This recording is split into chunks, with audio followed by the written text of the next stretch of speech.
Peace is a foundation for prosperity. Peace is a foundation for a country which is aspiring to produce enough food, to secure food sufficiency in a country. Without peace, there is no way that we can realize our vision. So we're working towards peace.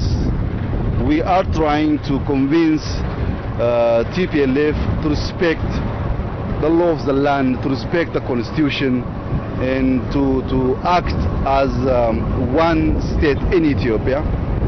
If they could understand our interest, if they could believe their own constitution and work accordingly, I think peace will be achieved. Of course, if there are lots of intervention from left and right, sometimes it's very difficult. So Ethiopians should understand we can solve our own issue by ourselves. And instead of listening from far, better to respect our own law, better to respect our own culture, better to respect our own customary. If we could do that, peace is achievable. I hope we'll achieve that. Currently in the cities that we control, like Shuri, Aksum and Adwa, we're providing humanitarian aid. We will continue to provide them the necessary services in our capacity. The federal government in all our capacity, it's our minimum responsibility to assist and to provide services for our citizens, including Tigray. So we are trying all our best to do that. I think we will achieve that.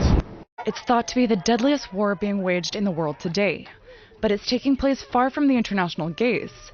The region of Tigray is largely cut off by a communications blackout.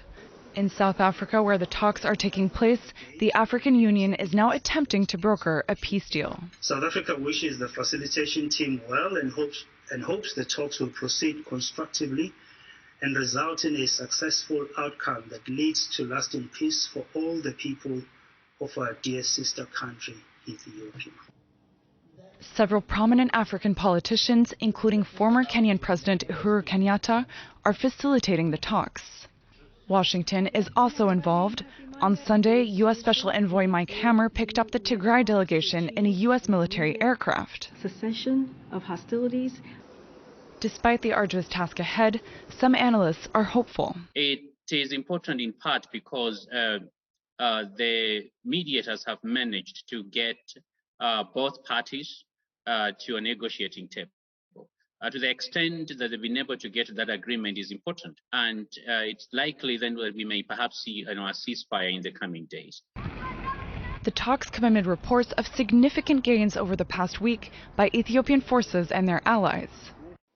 Ethiopian Prime Minister Abiy Ahmed first sent troops to Tigray in November 2020, after what he said were attacks by the Tigray People's Liberation Front on federal army camps. The front had dominated Ethiopian politics for years, but it was sidelined when Abiy Ahmed came to power in 2018. The UN Secretary General warned last week that fighting was spiraling out of control.